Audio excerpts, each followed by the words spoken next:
नमस्कार, स्वागत है आपका जी बिजनेस में। मैं हूं दीपक डोभाल और आप देख रहे हैं आपकी खबर आपका फायदा। आपकी खबर आपका फायदा में आज हम बात करेंगे उन लोगों की जो लोग वैक्सीन नहीं लगा रहे हैं और जिन लोगों ने वैक्सीन नहीं लगाई है। मुंबई में भर्ती आईसीयू में 96% वो लोग हैं, यानी कि सीवियर रूप से जो बीमार हैं वो लोग हैं जिन्होंने वैक्सीनेशन की एक डोज भी नहीं ली है। इसके अलावा जिनको हॉस्पिटलाइजेशन की नौबत आ रही है वो लोग हैं जिन्होंने या तो एक भी डोज नहीं ली है या सिर्फ एक डोज ली है। यानी वैक्सीन लेने में कोताही आपको ओमिक्रॉन के संक्रमण के बाद अस्पताल तक पहुंचा सकती है। ऐसे लोग, क्या दूसरे लोग जिन लोगों को वैक्सीनेशन हो चुका है, क्या उन लोगों के लिए भी खतरा है? कितनी बड़ी गलती कर रहे हैं वो लोग जिन लोगों ने अभी तक वैक्सीन नहीं ली है या वैक्सीन हेजिटेंट हैं? हम सिर्फ भारत की ही नहीं बल्कि दुनिया की भी बात करेंगे, क्योंकि ब्रिटेन और अमेरिका के अगर आप आंकड़ों का अध्ययन करेंगे तो पाएंगे कि अमेरिका में मौत की तादाद ज्यादा है, क्योंकि वहां पर ज्यादा आबादी अनवैक्सीनेटेड है मुकाबले ब्रिटेन के। ब्रिटेन में लोग बीमार पड़ रहे हैं, हॉस्पिटलाइज हो रहे हैं, लेकिन मौत की दर इसलिए कम है क्योंकि वहां पर वैक्सीनेटेड लोगों का दायरा ज्यादा है। तो आज आपकी खबर आपका फायदा में हम इन महत्वपूर्ण बिंदुओं पर बात करेंगे। सबसे पहले ये रिपोर्ट देखिए, खास मेहमान हमारे साथ होंगे, लौट रहे हैं मेहमानों के साथ।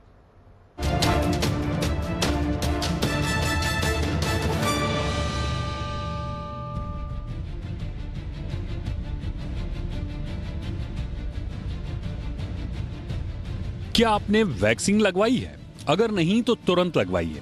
वैक्सीन ही कोरोना से आपकी जान बचाएगी। कोरोना उन लोगों पर कहर बनकर टूट रहा है जिन लोगों ने या तो वैक्सीन की कोई डोज नहीं ली है या केवल एक डोज ली है। मुंबई में कोरोना संक्रमण के चौंकाने वाले आंकड़े सामने आए हैं, जिसके मुताबिक कोरोना के चलते अस्पताल में आईसीयू में भर्ती 96% से अधिक मरीजों ने एक भी वैक्सीन नहीं ली है। और जो लोग इस बीमारी के चलते अस्पताल में भर्ती हो रहे हैं, उनमें अधिकांश लोगों ने केवल वैक्सीन की एक डोज ही ली है। यानी जो लोग फुल वैक्सीनेटेड नहीं हैं, कोरोना उन लोगों के लिए जानलेवा साबित हो रहा है। आपको बताते हैं कि वैक्सीन की दोनों डोज क्यों है इतनी जरूरी। वायरोलॉजिस्ट्स के मुताबिक वैक्सीन की पहली डोज शरीर में लॉन्च पैड के रूप में काम करती है और इम्यून सिस्टम को तैयार करती है। इससे शरीर में वायरस के खिलाफ एंटीबॉडी बनाना शुरू हो जाता है। साफ शब्दों में कहें तो पहली डोज इम्यून रिस्पांस को रफ्तार देती है, जिससे 3 से 4 हफ्तों के बीच में बॉडी में न्यूट्रलाइजिंग एंटीबॉडी बनने लगती है, जबकि दूसरी डोज इम्यून रिस्पांस को वायरस के खिलाफ और मजबूत बनाती है। आईसीएमआर की माने तो वैक्सीन की दूसरी डोज शरीर में एंटीबॉडी के साथ साथ टी सेल बनाने का काम करती है। इन टी सेल्स को किलर सेल्स भी कहा जाता है। ये वायरस पर इम्यून रिस्पांस के साथ मिलकर काम करती है और एंटीबॉडी को कई गुना बढ़ा देती है। इससे वायरस के खिलाफ लंबी इम्यूनिटी मिलती है।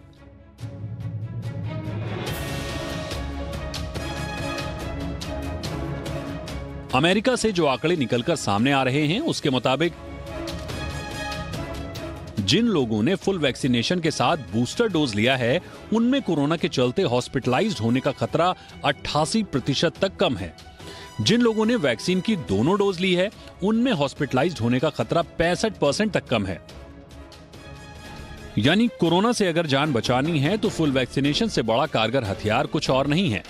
एक तरफ देश के सभी पात्र लोगों को फुल वैक्सीनेटेड करना सरकार के लिए बड़ी चुनौती है, तो एक जिम्मेदार नागरिक होने के नाते लोगों की जिम्मेदारी बनती है कि वो वैक्सीन की दोनों डोज लेकर न केवल खुद को सुरक्षित करें बल्कि दूसरों के लिए भी खतरा न बने। ब्यूरो रिपोर्ट, जी मीडिया। एक डोज नहीं, दोनों डोज आपके लिए इंपॉर्टेंट है। इसीलिए हम कह रहे हैं टीका है आखिरी तरीका। और अगर आपने टीका नहीं लिया है, वैसे तो भारत में गनीमत यह है कि एक बहुत बड़ी आबादी लोगों में वैक्सीन हेजिटेंसी बहुत कम है दूसरे देशों के मुकाबले। दूसरा, भारत में एक शानदार वैक्सीनेशन का पूरा प्रोग्राम चला है और लोगों ने, सरकारों ने, पूरे तंत्र ने इसमें बढ़ चढ़कर हिस्सेदारी ली है। लेकिन उसके बावजूद कई कारणों से या किसी वजह से अगर आप हेजिटेंट हैं, अगर आपने फर्स्ट डोज के बाद सेकंड डोज नहीं ली है या फिर एक भी डोज नहीं ली है, तो तुरंत जाइए अपनी डोज लगवाइए। आज के आधे घंटे के इस पूरे एपिसोड में किन मुद्दों के इर्द गिर्द हमारी चर्चा घूमेगी? सबसे पहले आज के 3 सवाल जान लेते हैं कि आज किन सवालों के इर्द गिर्द चर्चा रहेगी। पहला सवाल है आज का हमारा, वैक्सीन नहीं लेने वालों को कोरोना किस तरह से नुकसान पहुंचा रहा है, आंकड़ों पर गौर करेंगे, उसका विश्लेषण भी करेंगे। साथ ही साथ दूसरा सवाल आज का कि पहली डोज लेने के बाद दूसरी डोज नहीं लेना कितना घातक है, यह है आज का दूसरा सवाल। और तीसरा सवाल जो सबसे इंपॉर्टेंट है, क्या अनवैक्सीनेटेड लोग फुली वैक्सीनेटेड लोगों के लिए खतरा बन सकते हैं? तो ये हैं आज के हमारे 3 सवाल। तीनों महत्वपूर्ण सवालों पर करेंगे चर्चा के लिए इस वक्त हमारे साथ 2 खास मेहमान जुड़ चुके हैं। हमारे साथ हैं डॉक्टर गौतम बंसाली, जो कि मेंबर हैं कोविड टास्क फोर्स महाराष्ट्र के। डॉक्टर बंसाली, बहुत बहुत स्वागत है आपका। और हमारे साथ हैं डॉक्टर समीर भाटी, जो कि मेंबर हैं कोविड 19 कमेटी दिल्ली से। डॉक्टर भाटी, आपका भी बहुत बहुत स्वागत है। डॉक्टर बंसाली, मैं चर्चा आपसे ही शुरुआत करना चाहूंगा चर्चा की। मुंबई के ये आंकड़े हैं जहां पर पता चला है कि आईसीयू में भर्ती 96% वो लोग हैं जिन्होंने वैक्सीन की एक भी डोज नहीं ली है। हमें समझ जाना चाहिए कि अगर हम वैक्सीन नहीं ले रहे हैं, कारण चाहे कोई भी हो, कितना खतरनाक हो सकता है। सर। डेफिनेटली दीपक जी, ये बात सबको ध्यान में रखनी चाहिए। और बहुत पहले मैं आपके चैनल पे भी आके दीपक जी ये बात बोली थी कि ये कोविड की जो 3rd वेव है, जो ओमिक्रॉन वायरस है, एक प्रकार गॉड सेंड वैक्सीन कह सकते हैं हम इनको। लेकिन ये उन लोगों के लिए खतरा बन सकता है जो मास्क नहीं पहनते हैं या जो लोग अनवैक्सीनेटेड है। अनवैक्सीनेटेड लोगों के लिए खतरा हो सकता है। और वही परिणाम अभी देखने को मिल रहा है कि हमारे पास जितने भी प्राइवेट हॉस्पिटल और गवर्नमेंट हॉस्पिटल जो आईसीयू के अंदर पेशेंट एडमिट है, उसमें से अधिकतर पेशेंट्स, या आप कह सकते हैं कि मोर देन 90% जो पेशेंट उसमें से जो है एडमिट है, वो अनवैक्सीनेटेड है, जिनको हमें शायद ऑक्सीजन की जरूरत पड़ रही है या 1-2 पेशेंट को वेंटिलेटर पे भी रखने की जरूरत पड़ रही है।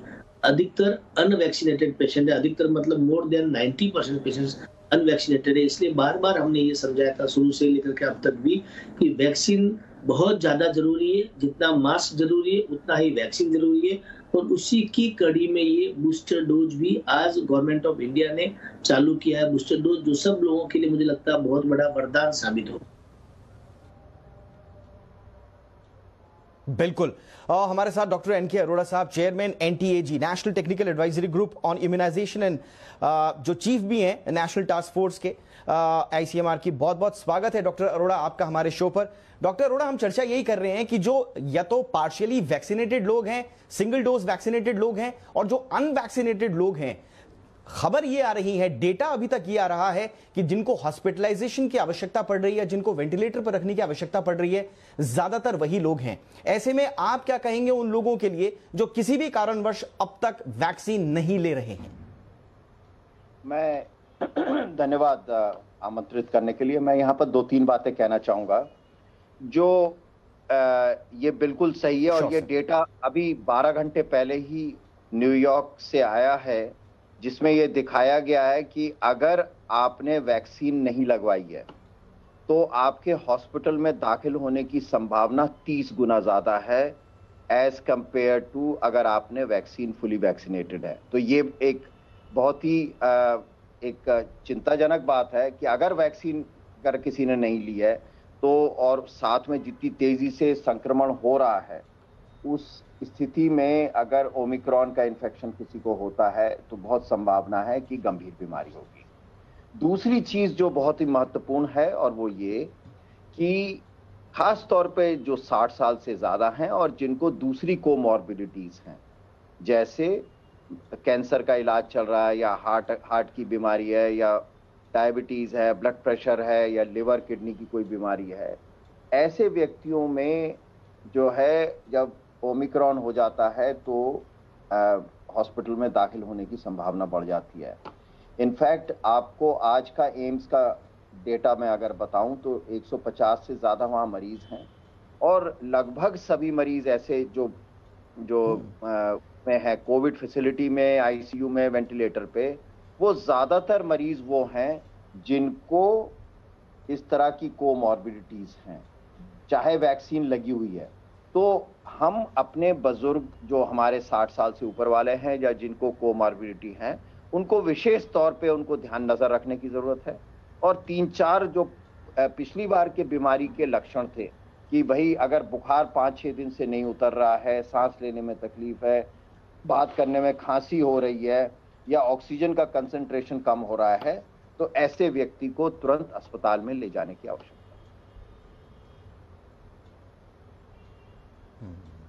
देखिए, जब वैक्सीनेशन कार्यक्रम की शुरुआत हुई थी, याद रखिए उन लोगों को सबसे पहले प्राथमिकता दी गई थी जो कोमॉर्बिड है, यानी कि उनको कोई ना कोई पहले से बीमारी है। उसका कारण पहचान स्पष्ट है। देखिए अभी जो ओमिक्रॉन का सर्ज है उसमें जैसा कि डॉक्टर अरोड़ा भी बता रहे हैं, डॉक्टर भंसाली भी बता रहे हैं कि उन लोगों को हॉस्पिटलाइजेशन की ज्यादा नौबत आ रही है जो लोग पहले से बीमार हैं, कोई ना कोई बीमारी या गंभीर रूप से पहले से वो बीमार हैं।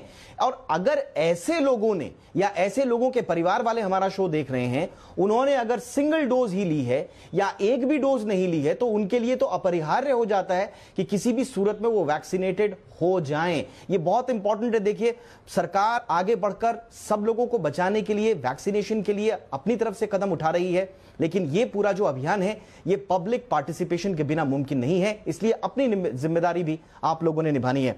हमारे साथ डॉक्टर समीर भाटी भी दिल्ली से जुड़ चुके हैं। डॉक्टर समीर भाटी, ओमिक्रॉन के बारे में कहा जा रहा था कि ये अपर रेस्पिरेटरी जो चैनल्स हैं उनमें ज्यादा ये प्रभावित कर रहा है इंसान को, लिहाजा लंग्स तक, फेफड़ों तक या लोअर रेस्पिरेटरी सिस्टम तक नहीं पहुंच पा रहा है। लेकिन अब जैसे जैसे डेटा सामने आ रहा है ये स्पष्ट होता जा रहा है कि ये लोअर रेस्पिरेटरी सिस्टम में इसलिए नहीं जा रहा है क्योंकि पहले से लोग वैक्सीनेटेड हैं और उन्हें वहां पर कोई ना कोई इम्यूनिटी हासिल है। तो देखिए, जब हम वैक्सीनेशन की बात करें, फिलहाल अभी तो हम ओमिक्रॉन की बात कर रहे हैं, पर सेकेंड वेव के अंदर स्पेसिफिकली हमने देखा, क्योंकि उसको तो हमने बिल्कुल रियल टाइम, हमारे पास उस टाइम डेटा था, हमारे हेल्थ केयर वर्कर्स को मैक्सिमम को उस समय फर्स्ट डोज लग चुकी थी। जब हमारा मार्च अप्रैल के अंदर जिस तरह से डेल्टा वेरिएंट आया था, उस समय भी हमने प्रोटेक्शन देखा था वैक्सीन का। उसी तरह से हमारे जितने health care workers, doctor, paramedical staff, उन लोगों को इन्फेक्ट हुए, वो संक्रमित हुए, पर उनके अंदर भी खैर उस समय हम लोगों ने देखा नहीं कि जिस तरह से नॉर्मली हम देख रहे थे संक्रमण दर बढ़ रही थी, उसके साथ साथ हम लोगों के साथ जो निमोनिया वाले केसेस थे वो भी बढ़ रहे थे। तो उनको सेकेंड डोज नहीं ली थी, फर्स्ट डोज से भी इवन उनको प्रोटेक्शन मिला था, तो इसलिए वैक्सीन काफी कारगर है। हालांकि वैक्सीन का जब निर्माण हुआ था तो हमारा मेन जो पहले वाला ओरिजिनल वेरिएंट था उसके अकॉर्डिंग हुआ था, पर डेल्टा पे भी उसका प्रोटेक्शन था। तो फिलहाल जैसा हम वैक्सीन ड्राइव के लिए जो हमारी कैंपेन चलती है, उनके अंदर अभी एक तो वो वाली कैटेगरी है ही जिन्होंने वैक्सीन अभी नहीं लगाई है। अब कुछ एक लोग और ऐसे भी हैं जो अभी बूस्टर को भी लेके सामने नहीं आ रहे हैं। जैसे बूस्टर को भी लेकर उनकी ये बात है कि ये वेरिएंट माइल्ड है, या वो लोग वेट कर रहे हैं कि हमें मिक्स एंड मैच वाली शायद आगे कोई पॉलिसी आ जाए तो हम उसको लगा लेंगे। तो ऐसी भी कुछ चीजें हैं, तो इसलिए हम लोगों को ध्यान रखना बहुत ज्यादा जरूरी है कि शुरू से जो ड्राइव है वो बहुत ही साइंटिफिक तरीके से चली है, और बूस्टर भी इसी तरह से, जो हमारी प्रिकॉशन डोज है वो भी उसी तरह से साइंटिफिक तरीके से चल रही है कि अब भी जो संक्रमण है आपके कोमॉर्बिड लोगों को और अनवैक्सीनेटेड लोगों को अफेक्ट कर रहा है। तो स्पेशली कोमॉर्बिड लोगों को तो बिल्कुल बिना विलंब किए हुए अपनी जो है ये बूस्टर डोज ले लेनी चाहिए, और अभी किसी भी तरह के मिक्स एंड मैच का या कोई भी और नई अपडेटेड वैक्सीन के लिए बात या वेट नहीं करना चाहिए। बहुत अच्छा किया डॉक्टर भाटी, आपने ये मुद्दा उठाया। मैं डॉक्टर अरोड़ा से यहां पर जरूर पूछना चाहूंगा। डॉक्टर अरोड़ा, लोगों के मन में तरह तरह की भ्रांति है, और देखिए हमारे सामने एक अजीब सी सिचुएशन आ जाती है। एक तरफ हमें पैनिक नहीं फैलाना है, दूसरी तरफ जब हम ये कहते हैं कि सिम्टम्स माइल्ड हैं, ज्यादातर लोग एसिम्टोमेटिक हैं, तो बहुत सारे लोग ऐसे हैं जो बिल्कुल इसको हल्के में लेकर बैठ जाते हैं कि ठीक है, होना है तो हो जाएगा, माइल्ड सिम्टम्स हैं। ये धारणा कितनी घातक हो सकती है? और सिंगल डोज लेने के बाद जिनका डबल डोज का नंबर है वो भी नहीं ले रहे हैं कि डबल डोज से अच्छा है ओमिक्रॉन तो होना ही है, तो एक बूस्टर की तरह मिल जाएगा। दूसरा, जैसे डॉक्टर भाटी कह रहे हैं कि 2 डोज लेने के बाद जो लोग एलिजिबल हो गए हैं वो बूस्टर डोज लेने के लिए भी आगे नहीं आ रहे हैं। तो ये धारणा कि ओमिक्रॉन तो बहुत माइल्ड है, हम तो बच ही जाएंगे, ये कितनी घातक हो सकती है सर?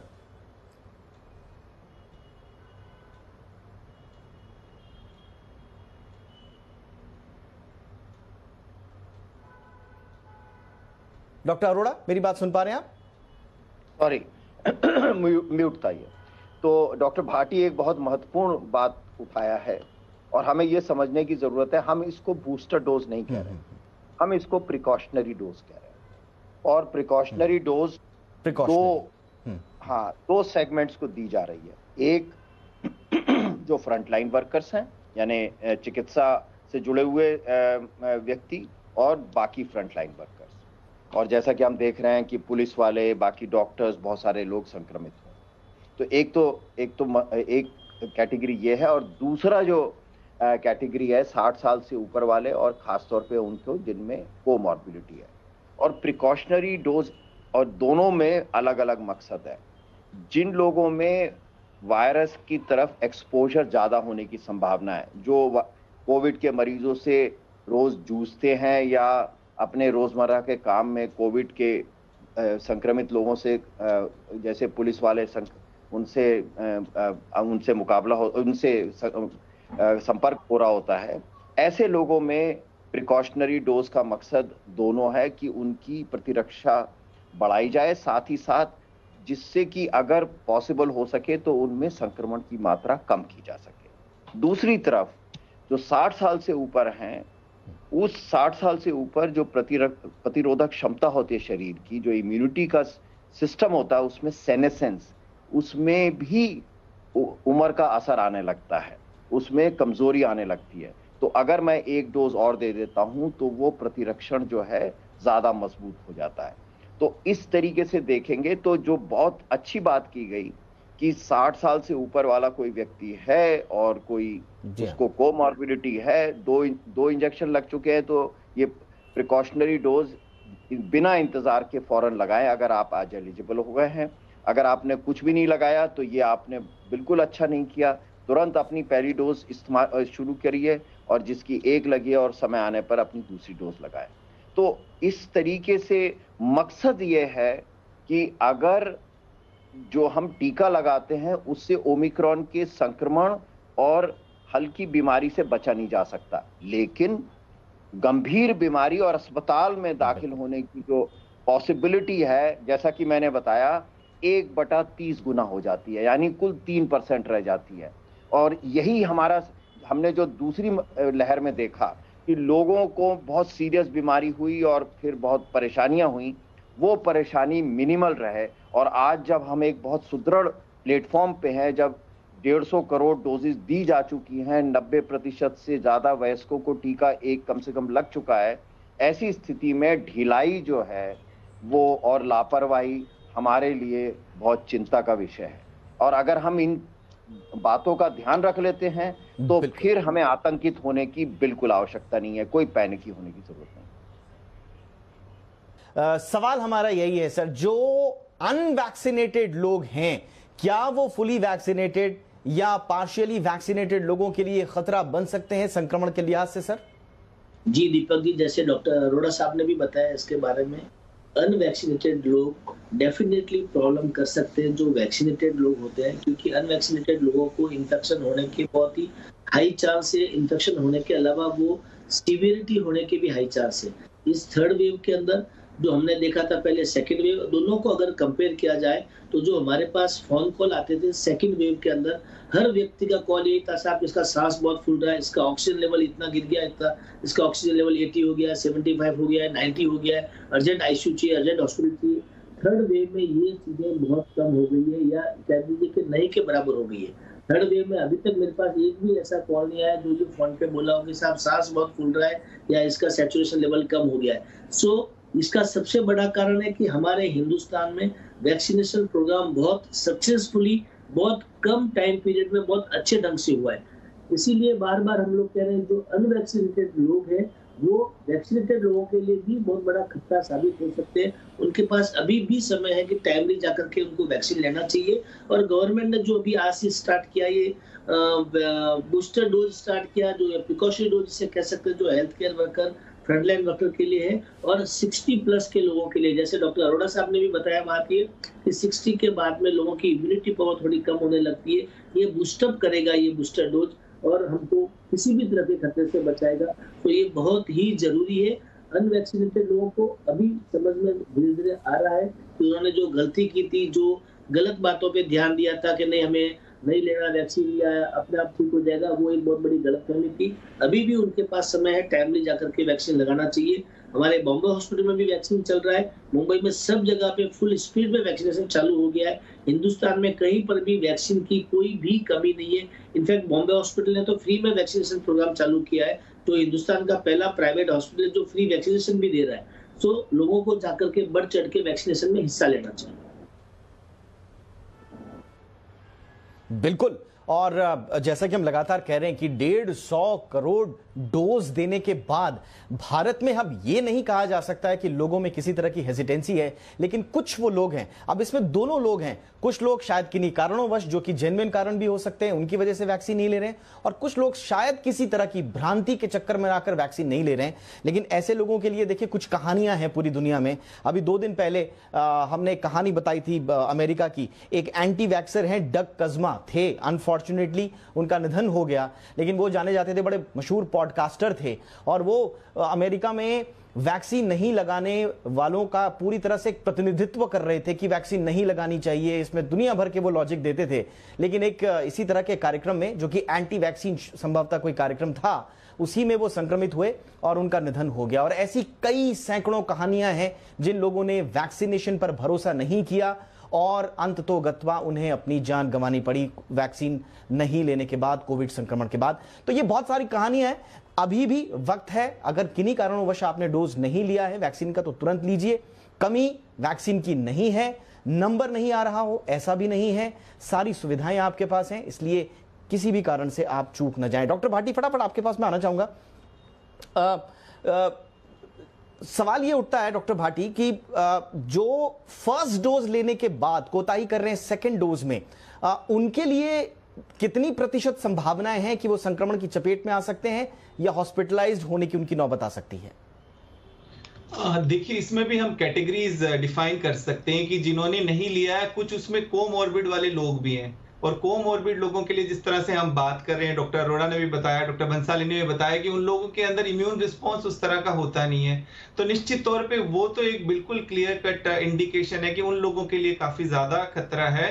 तो जो कोमॉर्बिड है, और हम भारत में तो ऐसी बहुत ज्यादा बड़ी संख्या है, और बहुत सारे ऐसे लोग हैं भारत के अंदर जिनको पता भी नहीं है, जो कोमॉर्बिड है, जिनको कई ऑलरेडी इस तरह के अंडरलाइंग डिजीज है बट उनको पता भी नहीं है। तो इसमें हम ये अभी हमारे पास ऐसा डेटा नहीं है कि जो अनवैक्सीनेटेड है, सेकेंड डोज नहीं लिए है, और कोमॉर्बिड वाली कैटेगरी कितनी है, तो आई थिंक वो हमारे लिए ज्यादा एक रिस्की है। और दूसरा एक अभी जो ज्यादा सवाल आ रहा था, सुबह हम रियल टाइम बेस पे देख रहे थे वैक्सीनेशन सेंटर पे, कि लोगों का ये क्वेश्चन था कि अभी तो संक्रमण ज्यादा फैल रहा है, तो इस समय हम लगाने आए कि ना लगाने आए, जो हमारी अभी बूस्टर जो लग रहा है, प्रिकॉशन डोज लग रही है, तो उसको भी हम बार बार क्लियर कर देना चाह रहे थे। देखिए, संक्रमण चल रहा है, कुछ बातों का आप विशेष ध्यान रखिए। अगर आपको सिम्टम है, लक्षण है, तो फिर आप जांच कराए बिना ना आए, कि कई बार आप लक्षणों के साथ आ रहे हैं तो आप वहां पर और स्प्रेड कर रहे हैं वायरस को। और अगर आप किसी संक्रमित पर्सन के कांटेक्ट में आए तो भी आप वेट करिए, थोड़ा अपना वेट करके उसके बाद अपनी जांच करा के फिर आइए। पर इस चीज के लिए खाली कि अभी कम्युनिटी ट्रांसमिशन है और हम ना आए लगाने के लिए और अभी रुक जाएं, ये बात बिल्कुल ठीक नहीं है। शुक्रिया डॉक्टर भाटी। मुझे लगता है आपने ये सवाल अपनी तरफ से समाहित करके बहुत अच्छा काम किया। वाकई में वो लोग पसोपेश में होंगे कि हम संक्रमण काल में हम वैक्सीनेशन की, चाहे वो फर्स्ट डोज हो, सेकंड डोज हो या थर्ड डोज हो, जो लोग एलिजिबल हैं, जाएं या ना जाएं, तो उनका जवाब डॉक्टर भाटी ने दिया है। अगर लक्षण हैं, आपको किसी पॉजिटिव व्यक्ति के संपर्क में आए हैं, तो आप रुक सकते हैं, अदरवाइज आप जाइए और अपना डोज जरूर लीजिए, जिस भी डोज के लिए आप एलिजिबल हैं। डॉक्टर अरोड़ा, मैं अब आपके पास आना चाहूंगा। थोड़ा सा अलग सवाल मैं आपसे पूछना चाहूंगा। बूस्टर डोज अब अपरिहार्य हो गया है, बड़ा इंपॉर्टेंट हो गया है सबके लिए। हम इसका दायरा कब तक बढ़ा रहे हैं सर? और दूसरा, 15 से 18 तक के बच्चों को तो हम डोज दे रहे हैं, उससे नीचे की उम्र के बच्चों के लिए हम कब तैयारी कर रहे हैं सर? आई एम सॉरी, मैं थोड़ा सा अलग सवाल आपसे पूछ रहा हूं, लेकिन हर कोई ये सवाल आपसे इसका जवाब जानना चाहता है, इसलिए मैंने पूछा। डॉक्टर अरोड़ा। धन्यवाद दीपक। पहले तो मैं डॉक्टर भाटी ने जो कहा कि जो हिचक वाले आपने एक प्रश्न पूछा था, मैं उसमें कुछ जोड़ना चाहूंगा, और वो ये कि आज तक लगभग 87 करोड़ वयस्कों को टीका लग चुका है। 2.5 करोड़ बच्चों को 15 से 17, और उसके अलावा लगभग 87 करोड़ वयस्कों को। इसका मतलब करीब 6-7 करोड़ हमारे वयस्क रह गए हैं जिनको टीका नहीं लगा है। और ये एक बहुत महत्वपूर्ण है कि गर्भवती महिलाएं उसमें सबसे ज्यादा हैं। करीब 3 से 3.5 करोड़ महिलाएं ऐसी हैं जो अभी गर्भवती हैं या निकट भविष्य में गर्भ धारण करना चाहती हैं। गर्भवती हमारे यहाँ साल भर में लगभग 3 करोड़ महिलाएं गर्भवती होती हैं, और उसमें से कुल मिलाकर 35-40 लाख महिलाओं ने टीका लगवाया है। तो ये एक बहुत बड़ी चिंता की बात है। यहाँ पर परिवार से मेरा निवेदन रहेगा और उनके पतियों से निवेदन रहेगा कि अभी तक का जो 35 लाख टीके लगे हैं वो गर्भवती महिलाओं में पूर्णतः सुरक्षित हैं और उनको किसी तरह की परेशानी नहीं, क्योंकि एक हम सांस्कृतिक तौर पे हम जानते हैं कि मन में वो एक झिझक होती है। तो ये एक महत्वपूर्ण इशू है, क्योंकि ज्यादातर लोग इस समय जो रह गए उनमें गर्भवती महिलाएं। अब आपके बाकी दो सवाल करूंगा। नंबर एक कि ये हम बहुत स्पष्ट तौर से देख रहे हैं कि तथाकथित बूस्टर देने से पूरी दुनिया में संक्रमण को नहीं रोका जा सका। उन देशों में भी जहां पर बूस्टर दिए गए हैं, बल्कि 2-2 बूस्टर, जैसे इजराइल और कनाडा में 2 बूस्टर देने के बावजूद भी संक्रमण को, ओमिक्रॉन के संक्रमण को नहीं रोका जा सका। इसका मतलब हमें अब एक दूसरी और नई नजर से इसको देखने की जरूरत है कि हम अपनी जनसंख्या को कैसे बचाएं। तो इस बारे में बहुत घना विचार विमर्श के अलावा साइंटिफिक स्टडीज चल रही हैं। अब दूसरी चीज आपने कहा बच्चों में, तो हमने प्राथमिकता रखी 15 से 17, क्योंकि ये वयस्कों की तरह बिहेव करते हैं, और जैसे ही ये पूरे होते चले जाएंगे हम धीरे धीरे नीचे की तरफ, फिर 12 से 15 नंबर और 12 से फिर नीचे 6 तक, इस तरीके से ये एक प्राथमिकता सेट करने का है। क्योंकि आज की डेट में अगर सबके लिए खोल जाए तो छोटे बच्चों को मैं क्षमा चाहूंगा आपको टोकने के लिए, लेकिन मैं बिल्कुल सर, आपका संदेश हम तक स्पष्ट तरीके से पहुंच गया। एक तो बूस्टर डोज के लिए अभी बहुत सारी साइंटिफिक स्टडीज की आवश्यकता है, और दूसरा हमें जो अपनी जिम्मेदारियां हैं, जो कोविड एटिकेट्स है, उनका पालन करना ज्यादा इंपॉर्टेंट होगा बजाय बूस्टर डोज की निर्भरता के। और दूसरा, चरणबद्ध तरीके से बच्चों में दायरा बढ़ाया जाएगा वैक्सीनेशन का। और जो गर्भवती महिलाओं को लेकर जो आपने बात कही है, वो मुझे लगता है कि इस देश के हर व्यक्ति को सुनना चाहिए। बहुत बहुत शुक्रिया, आप तीनों हमारे शो पर आए। डॉक्टर अरोड़ा, आपने महत्वपूर्ण वक्त निकाला, thank you so much. Doctor Bhansali, आपका भी बहुत बहुत शुक्रिया। डॉक्टर भाटी, आपका भी बहुत बहुत शुक्रिया। इसी के साथ आपकी खबर आपका फायदा में इतना ही। इजाजत दें, बने रहे जी बिजनेस के साथ। नमस्कार।